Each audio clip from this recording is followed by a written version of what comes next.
for in brotherhood we stand.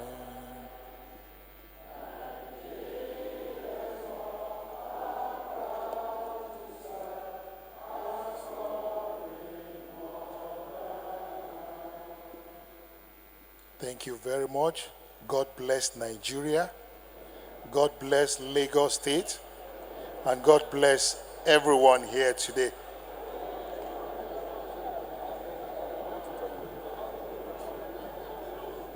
Members of the press will still ask you to please clear the aisle, please.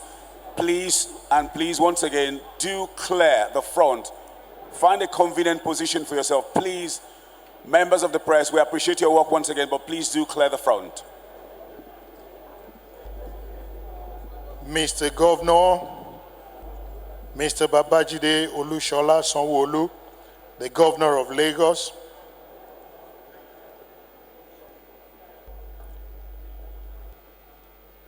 the Deputy Governor of Lagos,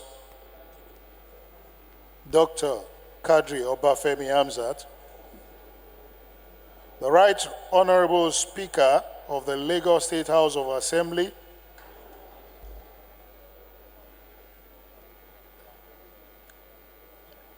ably represented by Honorable Ege Oluwasegun Adebisi, who is also the Chairman, House Committee on Housing. Honorable Abdulmumin Jubril, the Chairman, House Committee on Housing and Habitat, Federal House of Representatives. Your Imperial Majesty, the Ooni of Ife,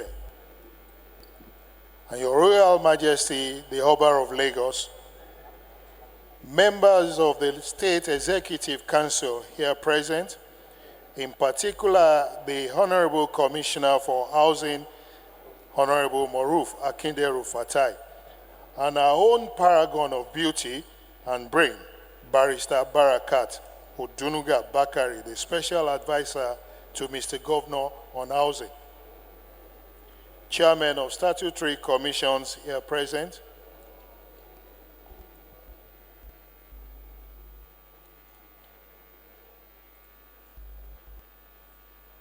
most distinguished Senator of the Federal Republic of Nigeria, the Head of Service, the Deputy Chief of Staff, members of the Body of Permanent Secretaries here present, in particular Engineer Abdulhafiz Bolaon Toriola, the Permanent Secretary Housing, captains of industries and other stakeholders in the build sector, top government functionaries and heads of ministerial agencies. Our keynote speakers and carefully selected panelists, the President and members of Real Estate Developers Association of Nigeria, REDAN, very distinguished invited guests, gentlemen of the press, ladies and gentlemen. My name is Olanrewaju Bajulayi, and by the grace of God, you please help me applaud Mr. Governor. He has just increased my salary. We have been paid since 23rd of last month, so you wait till Christmas Eve before you can get a portion of the remaining one, the one for December. So the first one is gone. I have here with me someone you all know. You see him on the screen in various movies, and I'm sure some of the things he does on the movies is what made the state government take a particular interest in that particular industry. And today, I am proud to inform you that that industry is a multi-billion dollars industry, especially in Lagos, courtesy Mr. Governor. His name is Segun Arinze.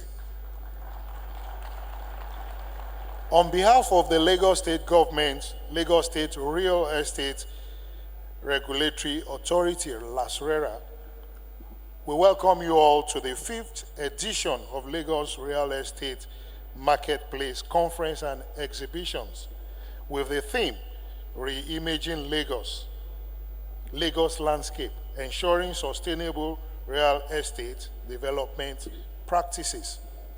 Ladies and gentlemen, last year we prayed while we were here, and by the grace of God, I remember what the deputy governor and the governor said.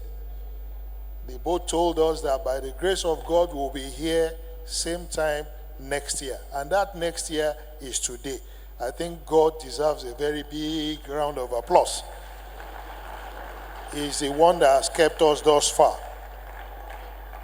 Haven't taken much of our time, ladies and gentlemen, we would like to kick off this program by inviting the Honorable Commissioner for Housing, Honorable Akinde Rufatai, to give us his opening remarks. Please, a round of applause for him.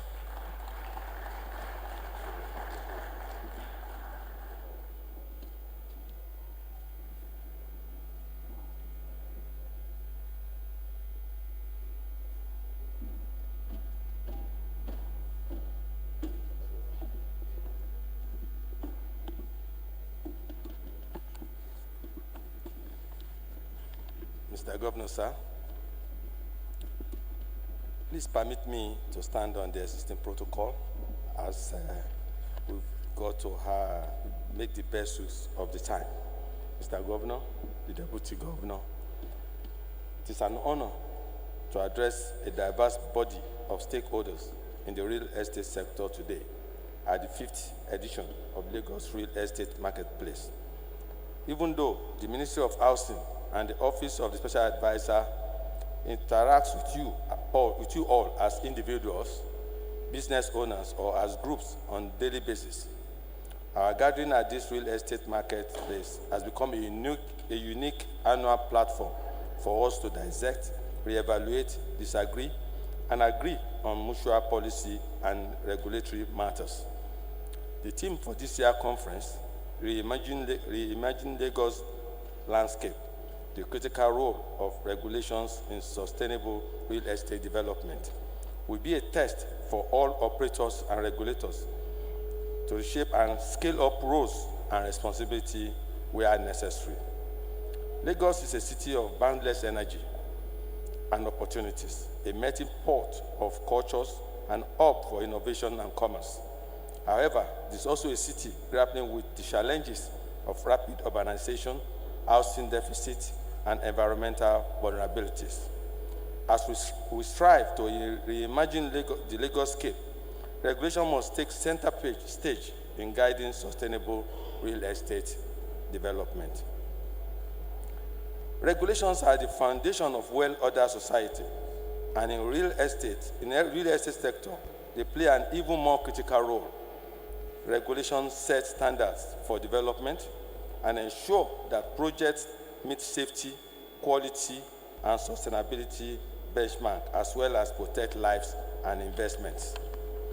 The need to promote environmental responsibility by insisting on eco-friendly practices is a prerequisite for minimizing the negative environmental footprint of development projects. Regulation also ensure fairness and inclusivity. Regulation can address affordability and equitable access to housing, bridging the gap between socio-economic groups. With clearly outlined regulations, we can foster investor confidence. This is achievable through clear and enforceable regulations.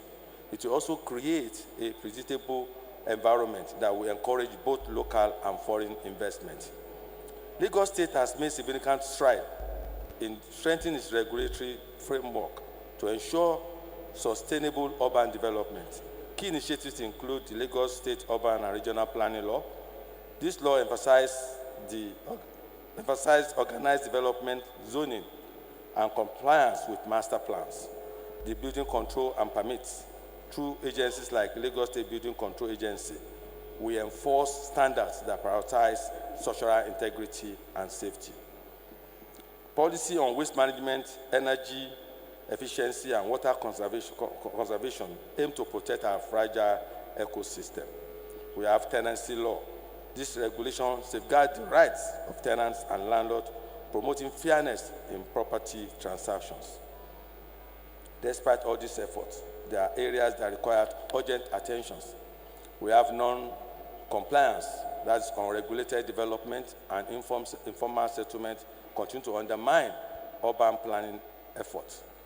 We have enforcement challenge with limited resources and capacity constraints that affect the effective enforcement of existing laws. Also, outdated provisions. Some regulations need updating to align with modern best practice and technological advancement. Stakeholder resistance. Developers and property owners sometimes view regulations as obstacles rather than enablers, creating frictions in implementation. To reimagine the Lagos landscape effectively, we must recalibrate our regulatory system. Here and how. We must have continuous policy to review and update existing laws to address emerging trends such as green building standard, renewable energy integration, and smart city technologies. We must also strengthen enforcement and enforcement mechanism to ensure that all stakeholders adhere to approved plans and standards. Capacity building to equip regulatory agencies with resources, training, and technology needed to perform their duties efficiently. We must also simplify the process for building permit and certification to reduce delay while maintaining rigorous oversight. We continually engage stakeholders to foster collaboration among government agencies, developers, financial institutions, and community members to build consensus on regulations and their benefits. We must also be transparent and we must be accountable. Ladies and gentlemen, regulations are not barriers. They are enablers of orderly growth, protectors of shared environment, and guarantors of a sustainable future. As we reimagine Lagos, let us commit to embracing and strengthening the regulatory framework that will guide us all towards a resilient, inclusive, and vibrant city. Every architect, developer, financier, policymaker, and citizens has a role to play in this journey. Together, we can create a Lagos where progress meets purpose and development, respect the delicate balance of nature and community. Thank you for your attention and your commitment to a sustainable future of Lagos. But we continue to work together to make our city a shining example of innovation, inclusivity, and excellence. Thank you. I think we can do better than that. All right, like my senior colleague just said, Mr. Governor, I would like to say a very big thank you so much. We're so proud of you and what you're doing for Nollywood. God bless you, sir. Thank you so much. On that note, I would like to call on Dr. Olubukola Abitoye, GMD of Digital Space Capital Group and founder Florence Mudupe Foundation for her keynote speech. You're welcome, madam. Please keep it going till she gets here.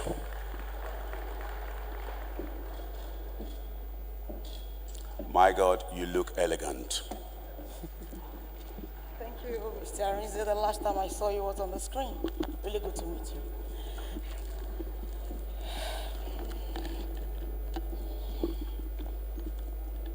His Excellency, the Executive Governor of Lagos State, the Deputy Governor, Her Royal Father, His Imperial Majesty, the Ooni of Ife, Oba Enito Ogozi, Honorable Ministers, Honorable Commissioners, Special Advisors to the State Government, Captains of Industries, distinguished guests, ladies and gentlemen.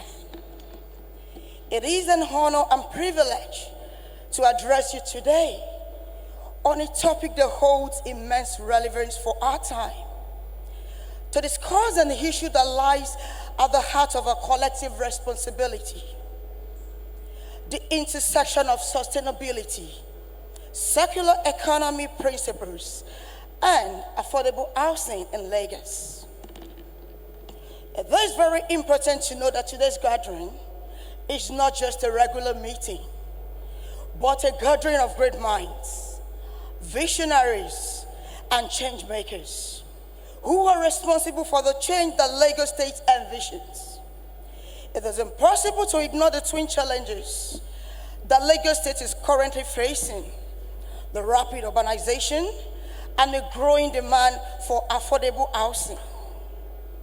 To begin, I would like to echo the words of Jane Jacobs, a visionary leader in urban development, that says, cities have the capability to providing something for everybody, only because and only when they are created by everybody. So it is a collective responsibility.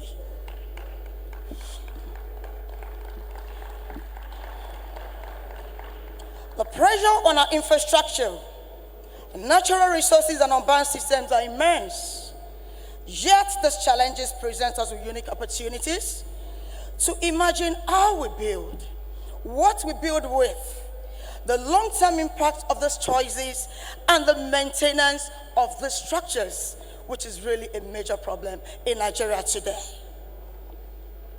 Housing is more than just a shelter. It is the cornerstone of human dignity and economic development. Yet the construction industry remains one of the largest contributors to environmental degradation, generating vast amounts of waste and consuming significant quantities of non-renewable resources.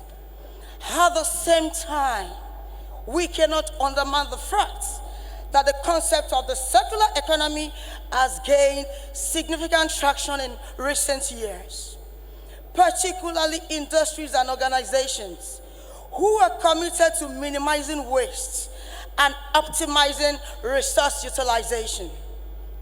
Now is the time for a transformative approach that shifts our focus from the traditional linear model of take, make, and dispose to a more regenerative cycle where materials and resources are continually reused, recycled, and reintegrated into production. The circular economy emphasizes designing out waste-keeping materials in use and regenerating natural systems. It seeks to create value not just for the immediate stakeholders, but for the communities and for the future leaders, for Lagos. Adopting this model is not just a choice, but a necessity. By integrating circular economy principles into affordable housing supply chains, we can reduce costs by utilizing and recycling local materials. We can also enhance resource efficiency by minimizing wastes in construction processes. We can as well promote social impacts by creating jobs in recycling, construction, and green innovation. At the same time, it will help to mitigate the adverse effects of environmental impacts, such as emissions and pollutants. At the Digital Space Group that I represent, we are committed to transforming the real estate industry through our real estate subsidiary arm, Hemisphere Real Estate, through our energy arm, Crest Energy and EcoFloss, by embedding sustainability into every project we undertake. We are deeply committed to delivering affordable housing solutions that embody sustainability and innovations. Our approach is centered on 4 key pillars. The first one is sustained supply chain practices. Hemisphere Real Estate actively works with suppliers who prioritizes the use of environmentally friendly materials. We are also in partnership with firms that provide recycled steel, bamboo, and other sustainable alternatives to conventional building materials. 2, energy efficiency and renewable integration. Beyond construction, our focus extends to the operational life of the buildings. Through our energy arm, we integrate energy efficient designs, solar power solutions, and water conservation technologies into our housing projects, ensuring that affordability also goes hand in hand with sustainability. At the same time, it helps with a maintenance culture of these houses, which is a major concern in Nigeria today. When you go outside Nigeria, you discover that houses that they built 30, 40, 50 years ago are still standing strong just because of their maintenance culture. At the same time, empowering local communities. Our project prioritizes the use of locally sourced materials and labor, also ensuring that the local laborers undergo immense training required to meet global standard. This is one of the ways of contributing to our community's social responsibility as an organization. This will not only reduce construction costs, but also stimulate local economy, creating jobs and fostering skills development in Lagos communities. Accessibility to mortgage loan. Through the finance arm of our business, we provide advisory, housing loans, packaging and educating people about opportunities of platforms that the Federal Mortgage Bank, Federal Housing Authority, and Government Housing Parastatal has provided and made available for them. And lastly, I want to emphasize this. In line with our mission at VSC Group, we leverage on digital technology to enhance our impact. We use data-driven insight to optimize the supply chain, reduce waste and efficiency. Our smart project management platform enables real-time monitoring, ensuring our projects remain sustainable throughout the life cycle. Protection of our structures through insurance is also an important factor, which is being driven by our insurance Nenget insurance brokers. Ladies and gentlemen, the journey towards a sustainable, affordable housing is not without its challenges. However, we embark on the solution collectively. Both the government, private sector, and communities will align their efforts to rethink how we approach housing. I want to leave you with this very thought. The choices we make today will shape Lagos of tomorrow we all desire. Together, let us build this future. Let us build a city that the future generation will be proud of, where an affordable housing is not only a reality, but a symbol of collective commitment to a sustainable future. Thank you all. Thank you.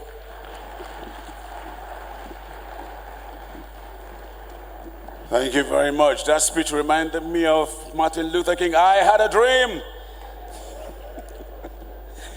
Thank you. Please, subsequent speakers, I would like to appeal to you. Make your remarks very, very brief. At the most 3 minutes, please. We have a long day ahead of us. Thank you so much. Next, I'll call on Prince Akitoye Adeoye, President, Real Estate Developers Association of Nigeria, Redden.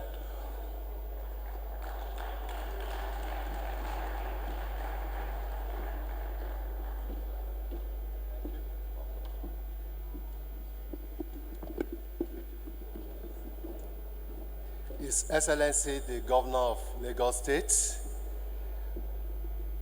His Excellency, the Deputy Governor of Lagos State, my Royal Daddy, Royal Father, the Imperial Majesty, the Ooni of Ife. Let me just stand on the existing protocol because of time.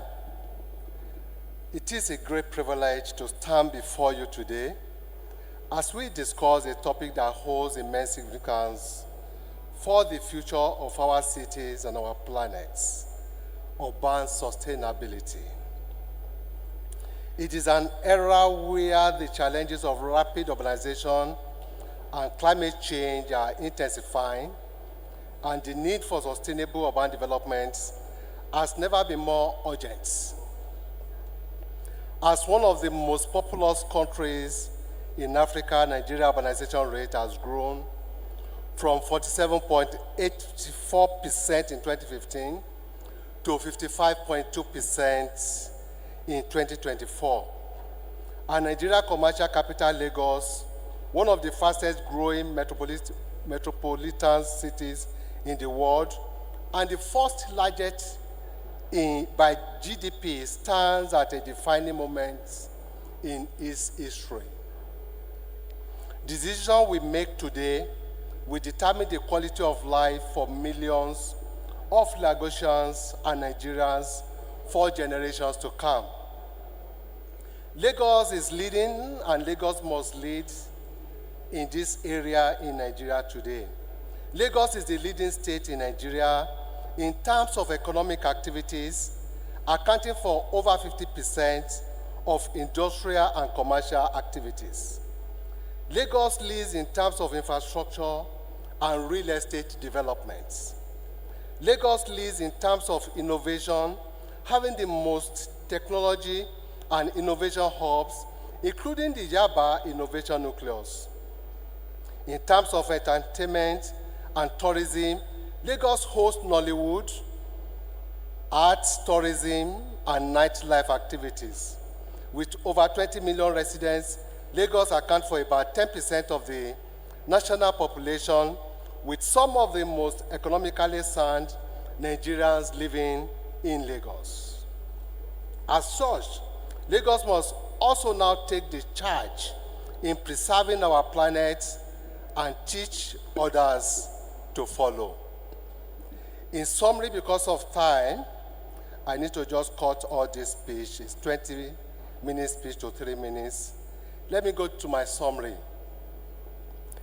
The journey to sustainable urbanization is long and challenging, but it is also a journey filled with incredible opportunities. As we look to the future, we must recognize that sustainability is not just about environment stewardship, it is about creating cities that are resilient, inclusive, and capable of supporting the needs of all their residents. Lagos State has the potential to once again lead the way in sustainable urban development in Africa, setting an example for other cities to follow. Thank you so much for listening.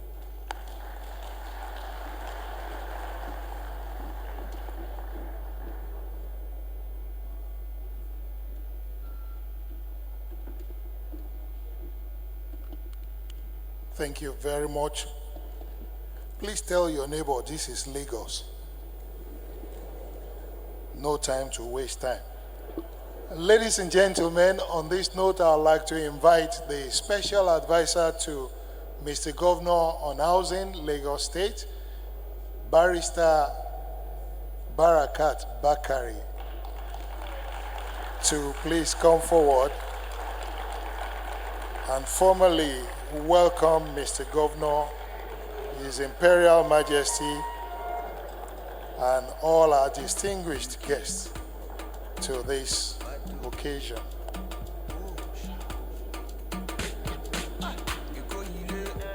Well, in Japan we say, Yoi Shinai, Yon Changai.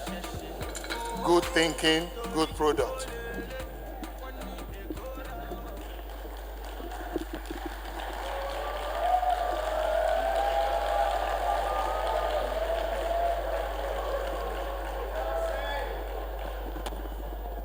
Thank you very much. Good morning, everyone. The Governor of Lagos State, Mr. Babajide Olusola Sanwo-Olu, the Deputy Governor of Lagos State, Dr. Bafemi Kadri Hamzat, the Honorable Minister of Housing, Architect Dangiwa, I'll plead to stand on the well-established protocol just to save time. It is with immense pleasure and a sense of responsibility that I warmly welcome you all to the 5th edition of the Lagos Real Estate Marketplace Conference and Exhibitions. Today's gathering is not just another meeting, but an assembly of experts and stakeholders dedicated to shaping the future of Lagos' urban landscape, as well as validating the resilience, opportunity, and innovation of the Africa's most populous state. The theme of this year's conference, Reimaging Lagos' Urban Landscape through Sustainable Real Estate Practices, is timely and highly significant. Lagos, with its dynamic population growth and rapid urbanization, holds immense potential. However, it also faces formidable challenges, including inadequate infrastructure, environmental degradation, a growing housing deficit, and gross non-compliance in the real estate practice sector. Therefore, our theme is carefully crafted to invite us to rethink how we design, develop, and sustain urban spaces in Lagos to ensure they are inclusive, environmentally friendly, and economically viable. Furthermore, this year's theme emphasizes the significance of a sustainable real estate practice, which for us is non-negotiable and optional. The time is now. Our collective future depends on creating urban landscape that balances environmental stewardship, social equity, and economic growth. Therefore, this requires forward-thinking practitioners, innovative designs, sustainable financing models, and regulatory frameworks that encourage green building practices while addressing the housing needs of Lagos' diverse population. As one of Africa's fastest growing cities, Lagos is uniquely positioned to lead its transformation. But this cannot happen in isolation. Collaboration between the public and private sector, alongside active built community participation, is essential. This conference therefore provides a platform for cross-sectoral dialogue aimed at driving actionable solutions to these pressing issues. By this token, the Lagos State, under the visionary guidance of Mr. Governor Babajide Olusola Sanwo-Olu, has implemented critical measures in addressing and identified concerns, and the Lagos State Real Estate Regulatory Authority, LASRERA, is poised to continuously promote professionalism, transparency, accountability within the sector, and enforce same where necessary, in line with the extant laws and best practices. Our aim is to vigorously promote an ecosystem that stimulates trust, encourages investment, while promoting the ease of doing business in Lagos. In addition, the state has strengthened its regulatory frameworks through enhanced building codes, disaster resilient urban planning, and initiatives that promote the use of sustainable building materials and technology. These efforts are testament to our dedication to creating a future where the safety and well-being of residents are prioritized. Of note is the display of astute and exemplary leadership by Mr. Governor, Mr. Babajide Olusola Sanwo-Olu, for his unwavering support towards the overall growth of the state, in particular the real estate sector. His commitment to the principles of sustainability and innovation has made Lagos a shining beacon of progress in Nigeria and across Africa. For this, I would like to extend my profound appreciation to Mr. Governor. Thank you very much, sir. In addition, it is worthy of mention the unwavering dedication of Mr. Governor towards the implementation of the resolutions and proposals presented at the previous editions of this event. His commitment has significantly contributed to the progress achieved so far. I'm even more optimistic that the outcomes of this ongoing edition will further catalyze impactful collaborations and innovative solutions that will drive sustainable development and economic growth for the built sector and the state at large. Industry leaders, policymakers, investors, stakeholders, ladies and gentlemen, as we continue to deliberate and encourage one another, let us remember that the choices we make here will shape not only the physical landscape of Lagos, but also the quality of life for its people and the city's legacy for future generations to come. Let us challenge ourselves to think beyond short-term gains and embrace long-term strategies that prioritize sustainability, innovation, and inclusivity. In conclusion, I wish to express my profound gratitude to all participants, speakers, organizers, and sponsors who have made this ongoing conference a success. Your commitment to advancing the real estate sector in Lagos is both inspiring and indispensable. Together, let us re-image Lagos, not just as a city of today, but as a global model for sustainable development practices and development practices. Thank you very much. Ìgbéga ìpínlẹ̀ Èkó, àjùmọ̀ṣe gbogbo wa ni.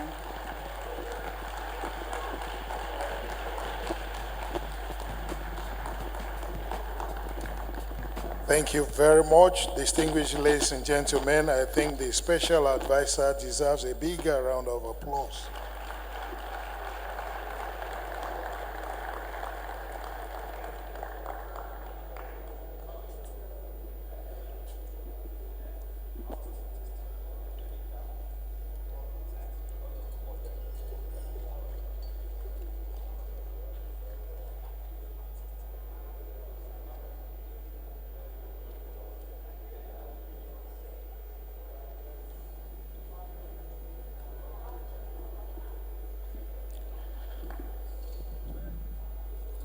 Mr. Governor, distinguished ladies and gentlemen, we would like to take goodwill messages now. And I'd like to call on our father, His Imperial Majesty, Ooni Adeyeye Enitan Ogunwusi Ojaja II, the Ooni of Ife, to give us his goodwill message. Can we have a cordless microphone for His Royal Majesty?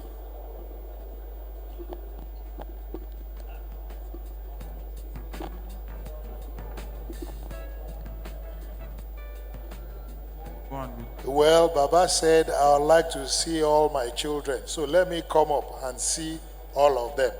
Can we say Kabiesio?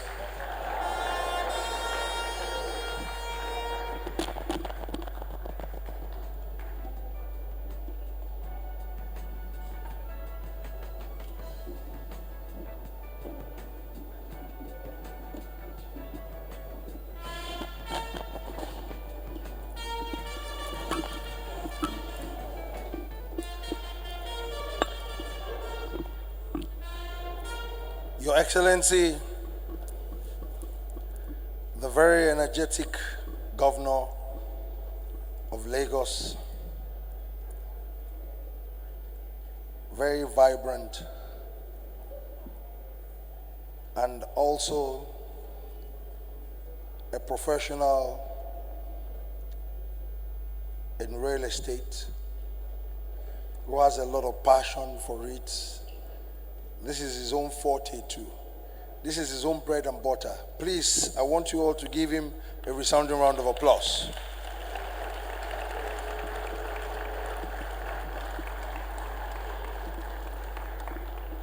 Well, you are all on your own. You cannot do this in front of my humble self. For you to honor my own very governor like this, who is an expert in real estate. Please, all of you on your feet, stand up and give him a resounding round of applause. I am very proud of him. He's been doing that for a very long time. Clap now. What's wrong with you? I'll get angry and go back home. Please honor him, honor him, honor him. Thank you very much. God will honor you too. You can have your seat. Your Excellency, the Deputy Governor of Lagos State, I greet you. Thank you so very much for your prowess and your support in taking our very own state to another level. Because of time, I greet all the officers and officials that have been supporting the governor in taking Lagos State to another level. But before I proceed, I will greet Oloweku, especially the representatives of Oloweku.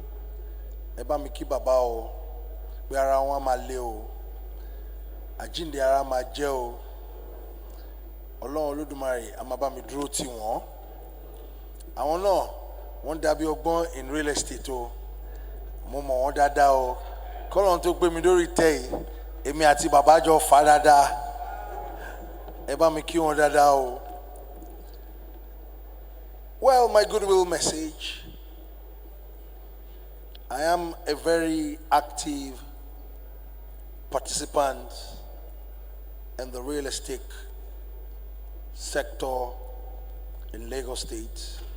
All my formative years before becoming Ooni of Ife, I thank God Almighty and particularly Lagos State for giving me that kind of platform.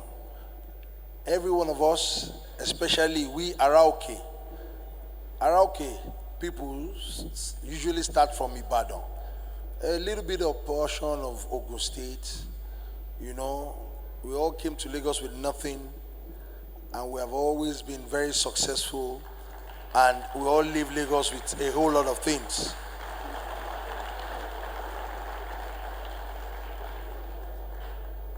I am a living example of that.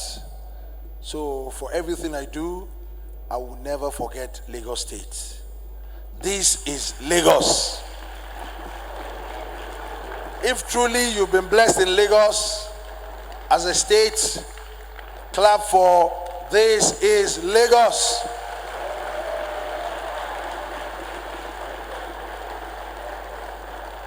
It's not only a state of blessing, a state of valor, and a state of immense opportunity. Clap one more time for Lagos State, please.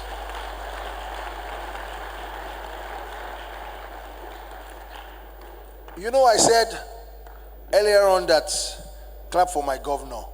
I've known governor now for about maybe 15, 20 years, more than that. When I was a prince hustling in Lagos, today I see a very golden opportunity to say thank you to you, Excellency. Thank you so very much. One of my lowest moments in my life, in the course of my career, I was a very bold and a very young man, very fearless. I built an estate in Yaba in the midst of a land that is heterogeneous. Every square meter you meet a different soil profile. But a young man that came to Lagos with nothing, that came to just hustle and make something out of it. Every square meter of that land, you will meet a car, a Mercedes-Benz of 1910. It was a dump site. So I just jumped into that transaction with faith. We did all the things, did the piling, and we built 10, 9, and 11 floors. Completed the estate, and the estate started giving way. And we had to pull everything down. I nearly committed suicide, and I mean it. It was God that saved me, and people like Governor Sanwo-Olu.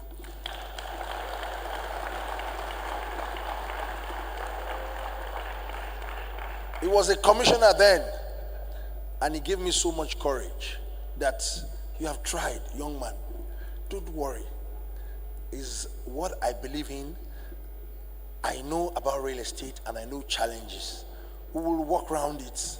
We went to meet the governor then, Governor Fashola, and governor said, "Are you this young man? What is your problem? Why are you so bold and you didn't go through all these things?" We went through all the paperwork and we realized we went through all what we're supposed to go through. But the land, a very heterogeneous land, at the end of the day, that thing became so much glorious for me. I had the opportunity to start Ilubiri project, the reclamation, because it was another heterogeneous place. Everybody in Lagos, at some point when you used to pass that place, it was always full of stench, smelling. But now, if you go to Ilubiri, you will feel good and you will drive along that process. So for me, I am giving this goodwill message just to show appreciation to Lagos State, to show appreciation to officials of Lagos State, and particularly Governor Sanwo-Olu. Please, on standing again, give him another resounding round of applause. He's giving a lot of encouragement to a lot of young people. We became so close. We did a lot of good things together. Keep clapping, oh. Keep clapping, oh. Keep clapping, oh. When he was at the helm of affairs in Corporation, Housing Corporation 2, clap now. Why now? What's wrong with you? Are you not proud of your governor? I am proud of him, oh. You better clap. You don't know what future holds for you too. Continue to encourage young people. Continue to give them hope. Continue to give them life. May God bless you and bless Lagos State. Thank you very much.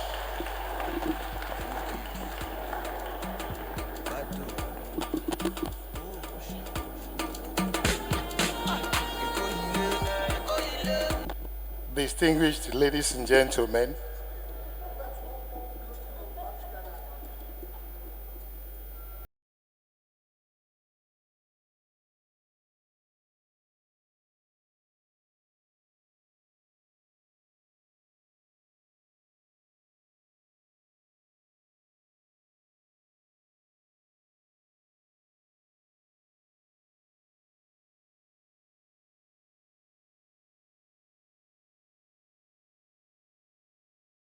stage.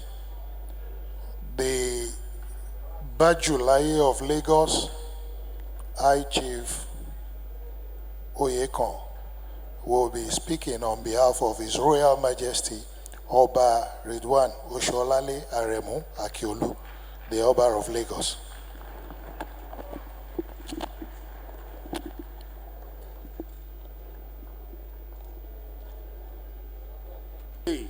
It's just a glorious day. As the Imperial Majesty has said, there is no more to say again, but to thank the governor for what he has been doing for the past so many years. As the Imperial Majesty has said, Mr. Governor, since he has been a commissioner in Lagos State, we've known his impact. Before becoming the governor, he has already built himself. So there is no surprise in anything he has been doing. And for Baba Kabesi Eleko, you know one thing, he is a very passionate person when it comes to real estate. As I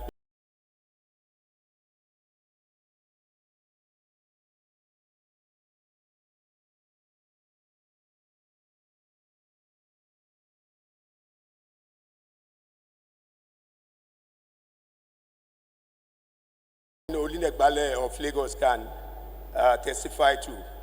That is Golawan Oki, because he always worked hand in hand with Kabesi. And Kabesi is so passionate about the buildings. He doesn't like, anytime you hear about a building being collapsed, he is not happy about it. And you can see that the governor and the Lagos entire team of the cabinet of the Lagos State government are doing a lot in Lagos. And Imperial Majesty, you said a lot for Lagos State. So we as Lagosians, we are proud that people come to Lagos with nothing and they go back with a lot. So clap again for Lagos State, as Kabesi said. We are passionate people. We are very loving people in Lagos. We accommodate. But don't take more than the space we give you. That is it. Echo, we always be Echo, and Lagos will always be. We lead and what? Others follow. So, on behalf of His Royal Majesty, the Eleku, I thank the Ministry of Housing for holding this event, and Mr. Governor and our Deputy Governor as well, and the entire teams in the Cabinet of the State will say thank you very much and wish you the best deliberation and the best for Lagos State. Thank you.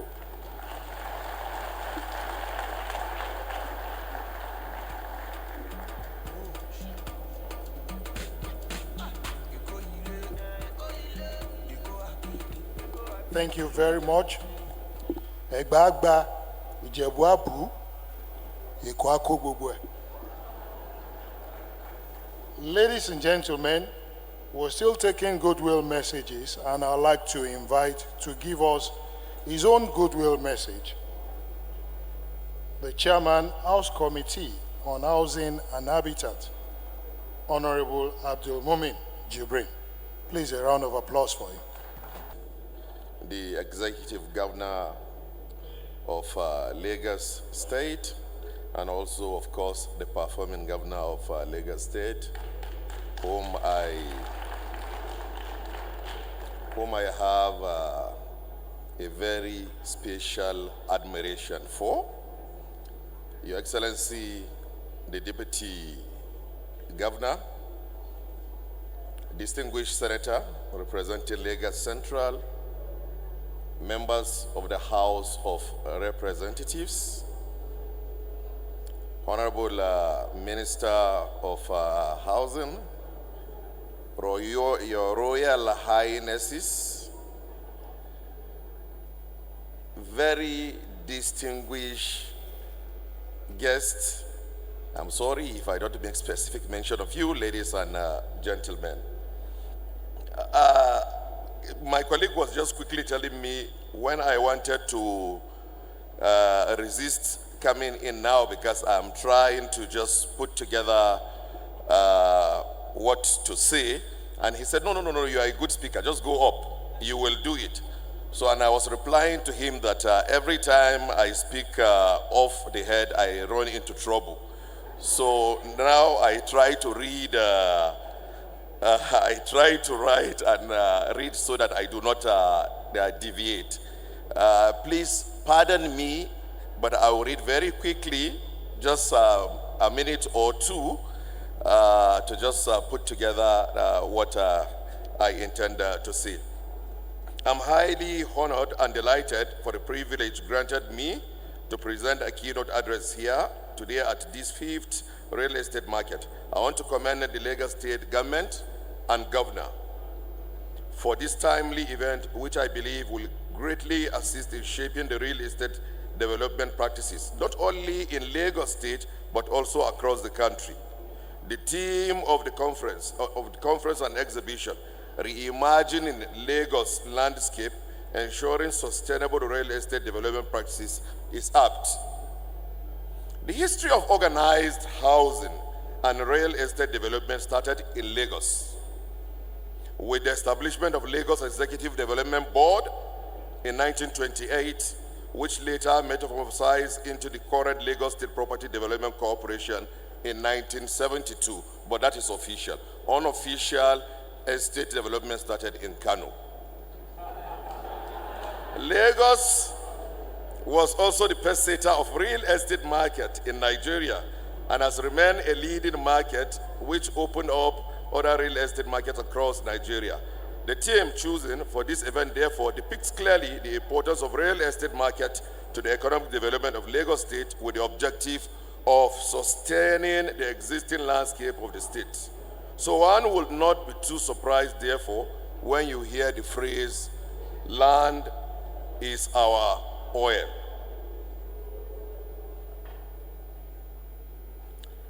Although we do not have any empirical statistics about the inputs of the private developers, I've skipped the aspect of government contribution, the numbers of houses that are being produced, the deficit that we're talking about, and what the federal government is doing in the last 20 years is not up to 5% of what, of the target of the deficit that is being projected. So I've jumped the whole of that to go to the private sector. Although we do not have any empirical statistics about the inputs of the private developers, overall contribution to the housing provision in Nigeria, but it is obvious that most development and estate that were springing up across our major cities were undertaken by private developers. Don't get excited because I will come back to the negative part of it. Efforts of private developers in tackling housing deficit in recent past surpasses that of government, and the housing sector has not collapsed because of the commitment and resilience of some of these developers, despite challenges of land acquisition, urban development regulations, litigation, property demand and supply disequilibrium, scarce resources, and high cost of finance, among others. In Lagos, for instance, the entire Lekki corridor were opened up by private developers, and most of the modern estates there were the initiative of committed developers that were too numerous to mention. We cannot but acknowledge their contribution to the overall development of Lagos State and the entire country and the housing sector generally. However, one of the critical some of the challenges issues confronting the real estate development practice in Nigeria is that it has turned to be an all-commerce sector, infiltrated by people that lack the capacity, knowledge, and integrity required. The effect of this free entrance into this sector result in diverse sharp practices and fraudulent acts that need to be urgently tamed to sustain the integrity of competent players and professionals in the sector. The situation has turned so bad that anyone will wake up one day and become an emergency developer, a realtor or estate agent overnight without any experience or going through any training. Unfortunately, the notion that simply because a person has money qualifies him to be an estate developer has gained traction. To be an estate developer is much more than only having money. The victims of all these emergency players are the end users and consumers who, out of genuine desire to become property owners, were left alone without appropriate consumer protection to lick their wounds. The current system, without adequate regulated control, has created land grabbers that have defrauded many innocent consumers without traces. The cases of victims are too numerous and heartbreaking. Strict regulation and enforcement is the answer to this. It is important to note that all of these issues raised requires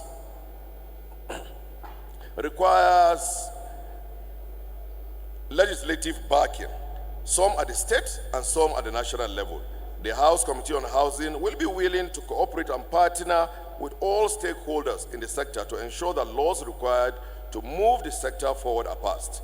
We are coming up with a full-fledged stakeholders engagement next year, and all the stakeholders in the sector will be invited to examine critically all hindrances and impediments of the sector with a view to providing holistic solutions that will assist to accelerate the development of the sector. I'm just 30 seconds, Mr. Governor. The stakeholders engagement will examine the issue of Land Use Act, obsolete laws in the housing sector issues between states and federal government, the issues of regulation, housing financing, and all other issues that constitute barriers to housing development, both in supply and demand angle.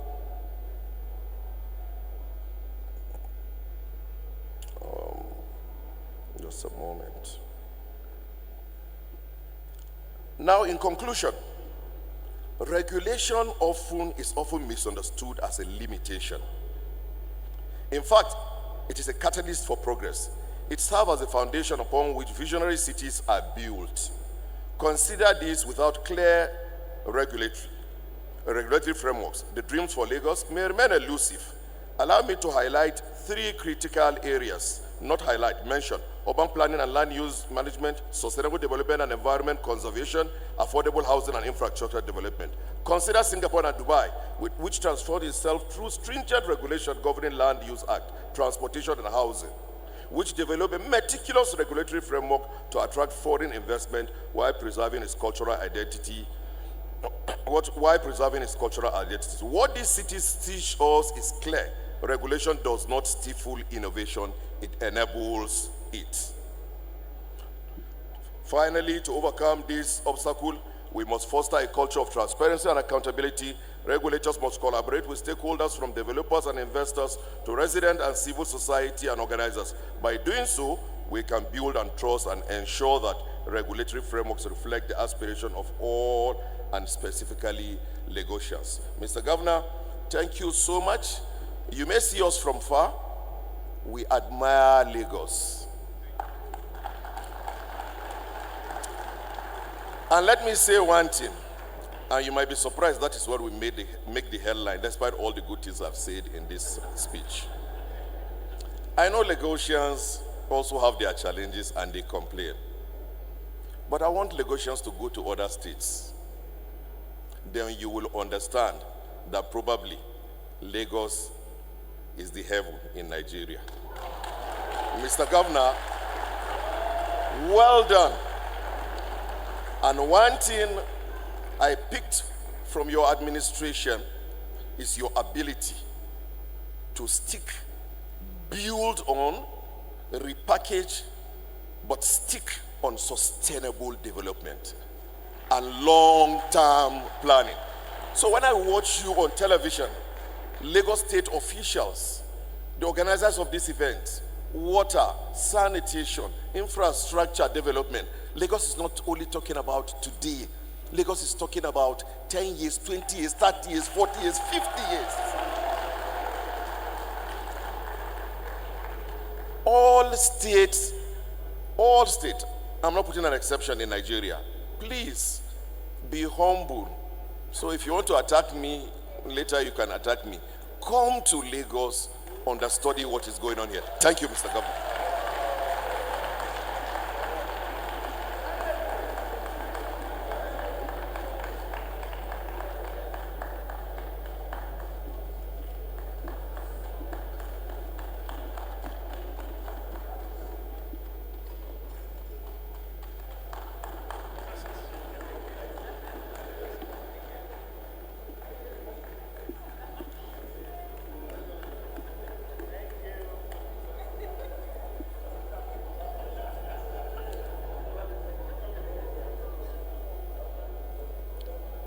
Well, for those who know Honorable Jibrin very well, you know that the oracle have spoken.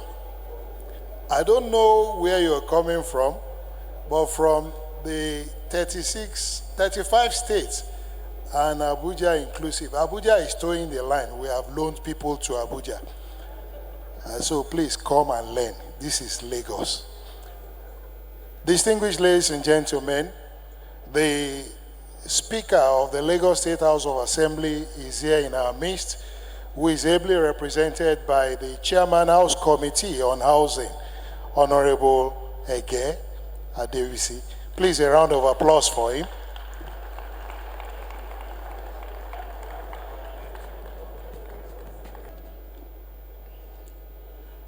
Good afternoon, everyone. To the MHR, I want to sincerely thank you for the accolades given to the transformer of Lagos, Mr. Success of Lagos. That is the man of the moment. Your Excellency, sir, Mr. Governor, the Deputy Governor, please kindly permit me to maintain the well-established protocol. Distinguished ladies and gentlemen, I bring to you warm greetings from the House Chamber of the Lagos State House of Assembly under the able leadership of the Right Honorable Speaker of the Lagos State House of Assembly, Dr. Mudashiru Ajayi Obasa. It is my honor to welcome you all to this important conference and exhibition. I stand before you as the Chairman House Committee on Housing, and I am filled with both enthusiasm and a strong sense of responsibility for the path ahead as we collaborate to enhance the cornerstone of ensuring sustainable real estate development in Lagos. We all know that one of the basic amenities of human survival is shelter, and the housing sector is at the heart of our economy, social and environmental well-being. It is the key foundation to empower family lives, a source for community pride and economic growth. Today, we are more concerned with the heart and mind of the next generation to bridge an housing deficit, proliferation of slums and informal settlements. There is need to prioritize the development of affordable housing, which requires financial modes, partnership with the private sectors, and subsidize other forms of support for lower income households. It is an honor for me to work with in this position with committed partners who have the same goal in mind to ensure Lagosians have access to high-quality housing infrastructural scheme. We will continue to work together to overcome obstacles, investigate creative solutions, and put laws into place that can guarantee no community is left behind. I implore each of us gathered here today to dedicate ourselves wholeheartedly and purposefully to this cause. Our community future is in our hands as a group, and it is our responsibility to make the right policies to create a housing sector is inclusive, sustainable, and prosperous for all. I appreciate you all for your hard work and support. Greetings once more, and may we all go from this place motivated and inspired to bring about long-lasting change. Thank you all, and God bless you.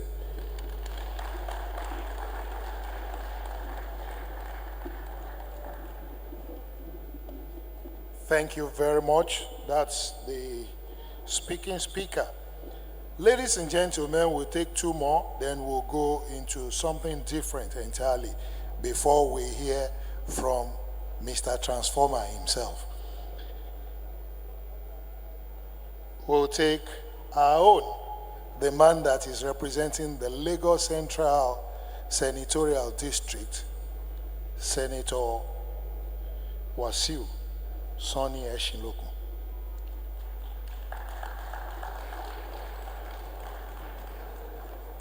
much, the MC, Mr. Bajulaye, and Mr. Shegun Arinse. Your Excellency, the Governor of Lagos State, good afternoon. Your Excellency, the Deputy Governor of Lagos State, good afternoon. Imperial Majesties, the Oni of Ife, my father, the Oba of Lagos, the Chairman House Committee on Housing and Habitat, Honorable Jibrin, the Honorable Minister for Housing, the Speaker of Lagos State of Assembly, other distinguished honorable members from the House of Reps, especially our own, Laguda, members of the Lagos State House of Assembly. I can't forget you. I spent 12 years of my political career in that. Basically, I'm here as the senator representing the most developed part of Lagos, where real estate is thriving. I cannot but acknowledge the contribution of Lagos State in catalyzing the process of this development. I knew that, I'm so sure that when I was young, you can only get to Aja through Badi, the small canoe. The day Jakonde built that one-lane road to Epe, that this area started development. However, when Ashwaju came and built the dual carriageway, there was an explosion. And that is why the role of government is very, very critical in developing a nation. And you can now marry that to the fact that the Lagos State government also contributed by starting the real estate business in this sector. The Femi Okuno Estate, also the one in Aja were built by Lagos State government. What do I want to see? I want to see continuous development of Lagos State. I want to see a proactive development rather than us being reactive.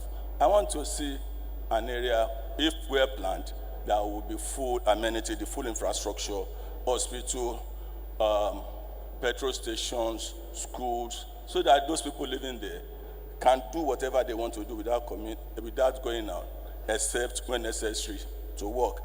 I cannot but thank you, Mr. Governor, for what you have done. I acknowledge the positive contribution of Lagos, and I adopt wholeheartedly what Honorable Jibrin said. I can assure you, you are protected. You've only said the truth, and you have all legislative immunity. We thank you. I hope that Lagos will continue to prosper. I wish all those in the real estate sector all the best. We've seen your contribution. Just like I was attending a program in Civic Center, and they asked me, Nigeria is not developing. I say, even from where we are, from this Civic Center, we can drive from here to Ibadan without seeing a pothole. We can move from Marina to Maitu, Okokomaiko, in the train, very comfortably without any let or hindrances. We can also move from Oyingbo to Alagbado without let or hindrance, thanks to the government of Lagos State. You are doing wonderfully well. We believe in what you are doing. We'll continue to. I look forward to joining you in the commissioning of McPherson and all those Labere roads. They are all in my constituency, as this also is in my constituency. So thank you, Mr. Governor. I also look forward to completion of the Lagos Island redevelopment. I know it's not. So thank you. Thank the honorable commissioners. Thank the leaders. We are grateful. Thank you very much.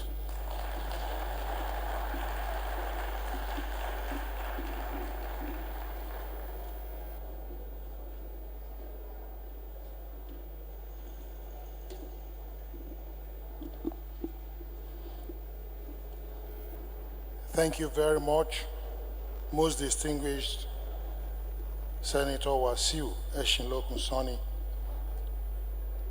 Distinguished ladies and gentlemen, at this point, we would like to hear from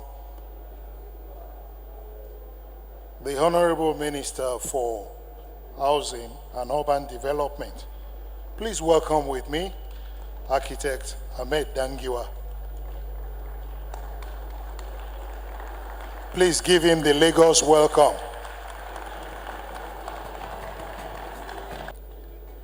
Your Excellency, the Executive Governor of Lagos State, Babajide Sanwo-Olu, Your Excellency, the Deputy Governor of Lagos State, Dr. Kadir Obafemi Hamzat, the distinguished Senator representing Lagos Central, my Chairman, House Committee on Housing, Honorable Abdulmuni Jibrin Kofa, and other members of the House of Reps that are here with us.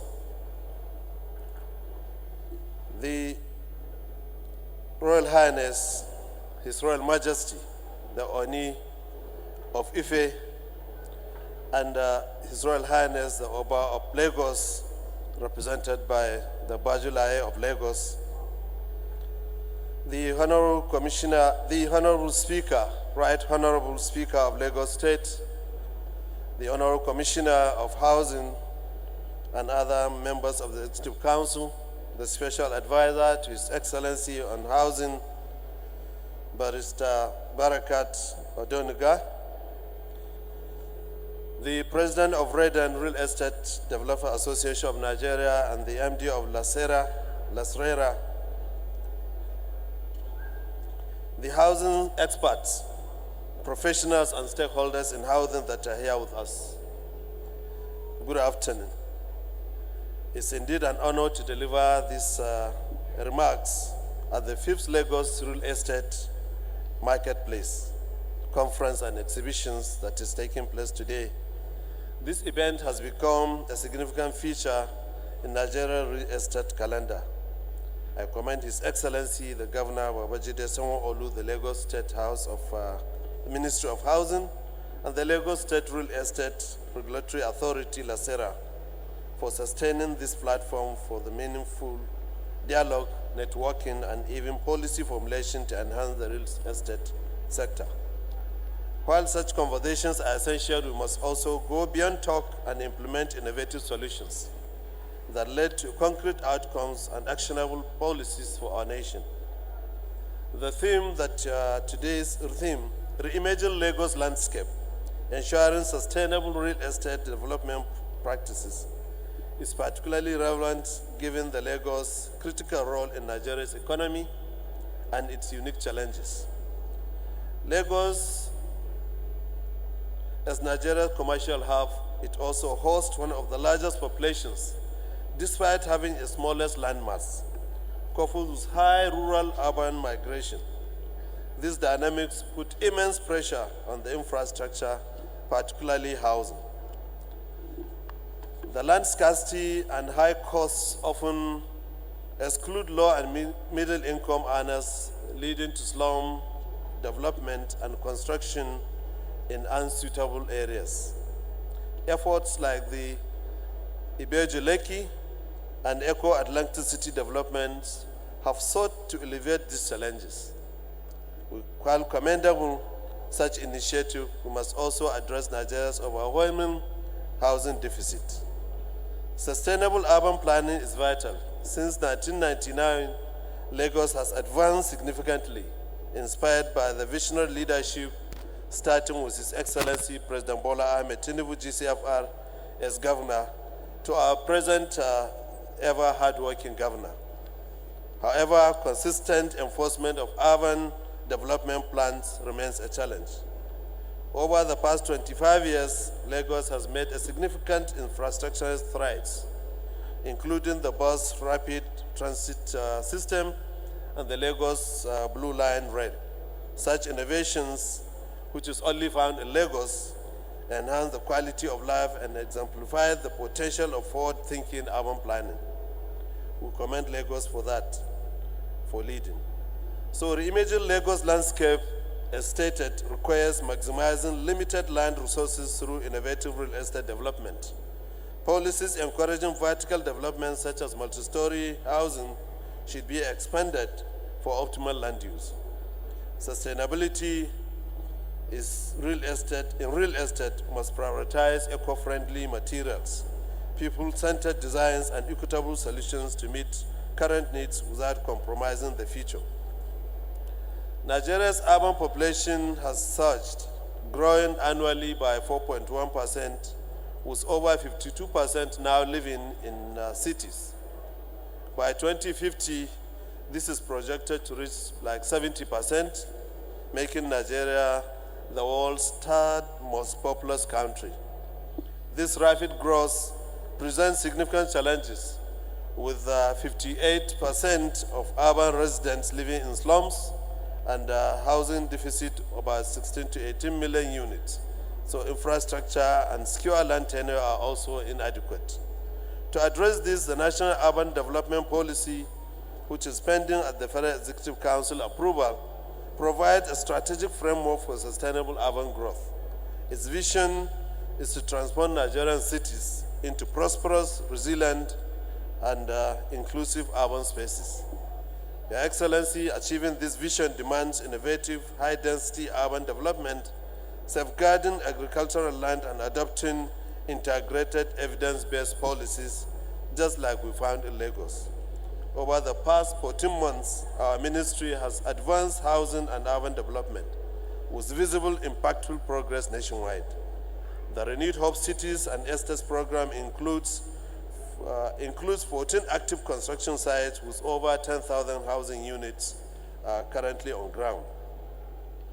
12 estates with 250 housing units each are under construction in 12 states, including the one that we are about to start in Lagos. Additionally, major cities in FCT, Lagos, and Kano, we aim to develop the Renewed Hope Cities. So significant progress have been made with many units nearing completion. For instance, the 1,000 housing units of the 3,000 units in Abuja are set for commissioning by January 2025. This program has created over 250,000 jobs directly and indirectly for skilled and unskilled workers, demonstrating the sector's potential as a driver of economic growth. We have also introduced accessible home ownership options, including the NHF mortgage loans, the rent-to-own schemes, and the mortgage offtake on innovative, plus also the innovative online portal allowing seamless application and tracking. Over 47,000 Nigerians have created accounts on this, with over 1,000 has paid applications to date. Lagos State has been a key partner. I commend the Lagos State government for its contributions to the Renewed Hope City project, funded by the Federal Mortgage Bank of Nigeria at Ibeju Lekki, that the Lagos State government has provided the land to a developer. And hopefully, Mr. President will be the one himself to do the groundbreaking anytime soon. Distinguished guests, the future of Nigerian real estate sector depends on the actions we take today. Let us innovate, think beyond the convention, and also build eco-friendly, affordable housing and sustainable, inclusive cities. Together, we can achieve the real estate sector that meets the needs of today, while also securing the future of generations to come. Thank you, and may God bless you all. Thank you.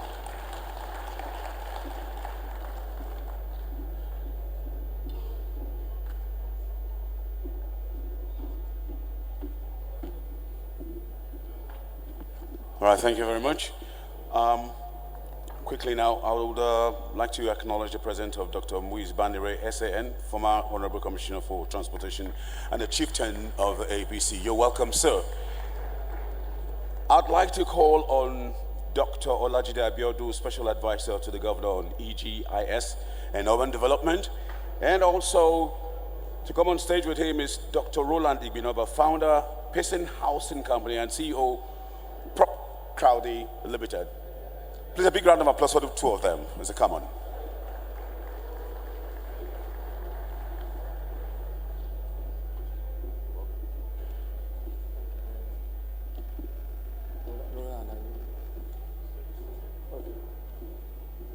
So, Mr. Governor, Mr. Deputy Governor, the Honorable Minister, Senators here present, House of Assembly members from Lagos State, the traditional rulers, ladies and gentlemen. So, I've been asked to do a presentation on mapping Lagos, insights into urban sprawl and infrastructure deficit.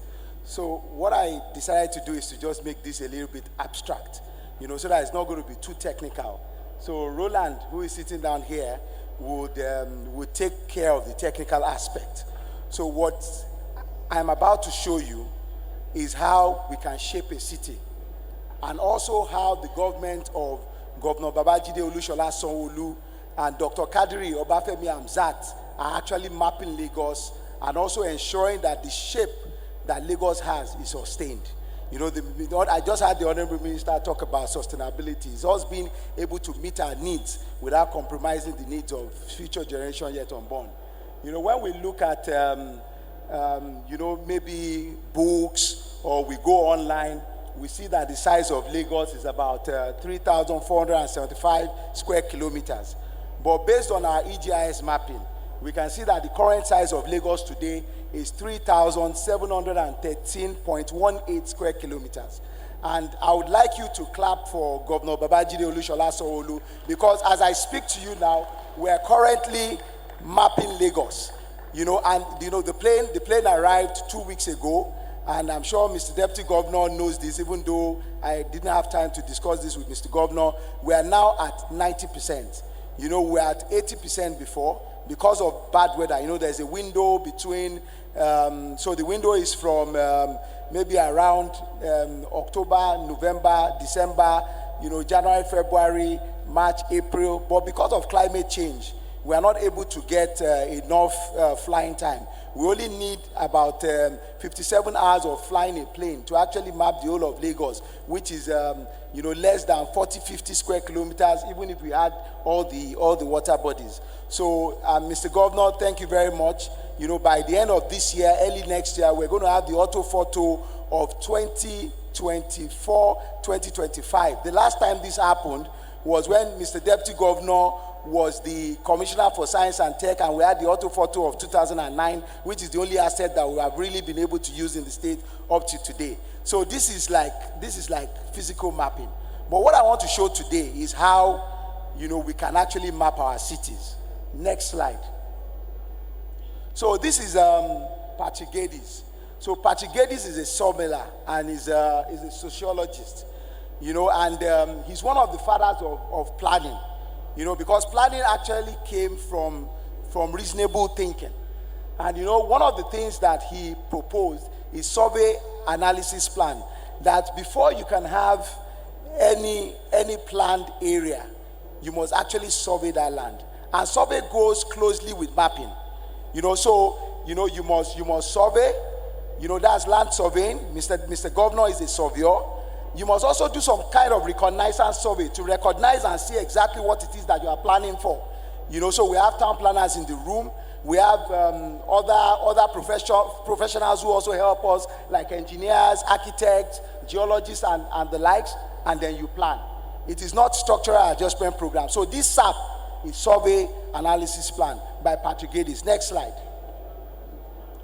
So planning itself is the art and science of ordering the use of land, character, and siting of buildings and communication routes so as to secure the maximum practicable degree of economy and convenience and beauty. This is as defined by Louis Kibu.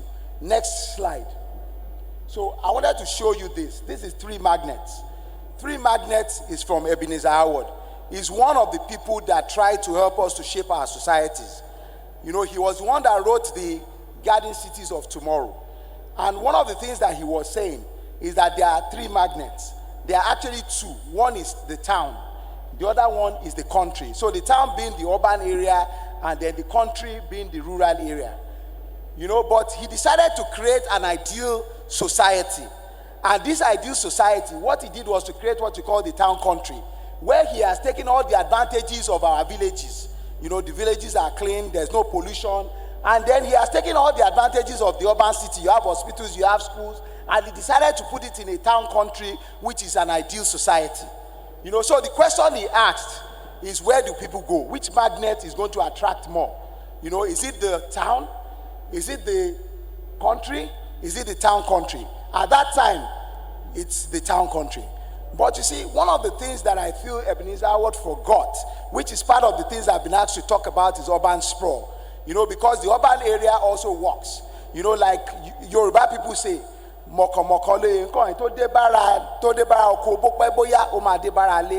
that means that what is happening in the village, if we don't take care of it now, very soon we will catch that disease as well. So if you look at like Washington DC, you know, between Washington DC and Maryland, or Washington DC and Virginia, what you will see is that there's a sprawl. But the thing that we really need to address is planning. Mr. Deputy Governor was talking about this a couple of weeks ago. It is that planning that we need to take care of. Even when we had the Rethinking Lagos, it is still that planning that we're talking about. Because people thought that the mapping that I was going to come and talk about is the flying that we're doing to tell you how many square kilometers we have done and to tell you when the orthophoto is going to be ready. No, it's a different thing. It's kind of abstract. So this is the 3 magnets by Ebenezer Howard. Where will people go? Do you understand? Now we're talking about climate change and a couple of other things, and we need to understand that we need to do things differently. Next slide. So I wanted to just do a little bit of comparison. This is Abuja. So that is the original land use of Abuja. And that's the concept of Abuja by Kenzo Tengi. Kenzo Tengi is a Japanese architect. He was the one who actually came up with the concept of Abuja. Abuja is 250 square kilometers out of the FCT, which is 9,900 square kilometers. So Abuja is just small. But that is the land use. This is the concept. This is when the development started. Next slide. So where we have our Lagos house today is in that. Please go back to the slide before. You can see that. You can see. I mean, I did not show Aso Rock here. And then there's one region that just came up. Oh yeah, next slide. So above there, that is where you have Asokoro, where the Lagos house is. But it's an aberration. It was not part of the original master plan. Because what you have there is the Outer Northern Expressway. And on the other side of the Outer Northern Expressway is where we have now created some of these things which are not actually correct. Next slide. So I want to show you what has happened. See, you know, that city was shaped by Kenzo Tengi. However, look at what has happened. You can hardly even see, you know, that region on that side where we have the Lagos house. We now have everybody building all around the places that are supposed to be the buffer zone of the city. You know, one of the things that Ebenezer Howard forgot is that you can have urban sprawl. You understand? And we just took it from the textbook and just read it and forgot that we actually need to plan for the future. And that's what was said on this stage today, that Mr. Governor and this government is actually planning not just for today, but planning for the future. So in terms of shaping a city, we need to be careful to make sure that any useful or useless space is planned for. Next slide. So I wanted to talk about the city shape, just very briefly. So Sparrow talked about shaping a city. But one of the things that Sparrow said is that a city is a place that has physical circumcision. That means somebody gave it a name. You understand something? So somebody must say, yes, I was the one who actually came there. I'm going to talk about London. Even London, you understand, when the Germans got there, they were not able to conquer the Thames. When the Italians got there, they were not able to conquer the Thames. It is the inhabitants or the Queen's family or forefathers who were now able to conquer the city of London because of the River Thames. You understand something? I will talk about the Thames. Now, the second thing that Sparrow said is that a city is a place that has a source of wealth. There must be something that makes that city to thrive. Otherwise, it can never be a city. You understand? Then the other thing he said is that a city exists in clusters, which means that one city cannot exist alone. Otherwise, it is going to become an island. You understand? So if you have a city, you are something that does business with another city, that's a real city. Another thing that he said is that a city is an unfair place.